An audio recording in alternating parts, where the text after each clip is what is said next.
দাঁড়াও না, ছুটে যাচ্ছে তো। আচ্ছা আচ্ছা।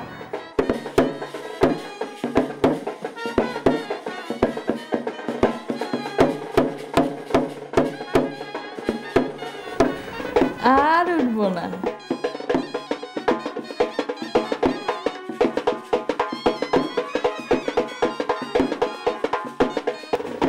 আমি যে আপনার অনেকক্ষণ থেকে বলতেছি ছোট আম্মা আপনাকে নিচে ডাকে। একটা কথা খুব মনে ধরছে, এই মোতাহার মামারে দাওয়াত দেয় নাই, এই কাজটা কি ঠিক হয়েছে? আচ্ছা আপনার কি মাথা খারাপ হয়েছে নাকি? মোতার মামারা তো বেড়াইতে গেছে। না কইছিলাম কি, এই লোকটা আমাদের বাসায় প্রত্যেক দিন আসে, মামার সাথে দাবা খেলে। যে লোক নাই তারে দাওয়াত দিয়ে হইবটাকে নিচে চলো তো। ঠিক আছে।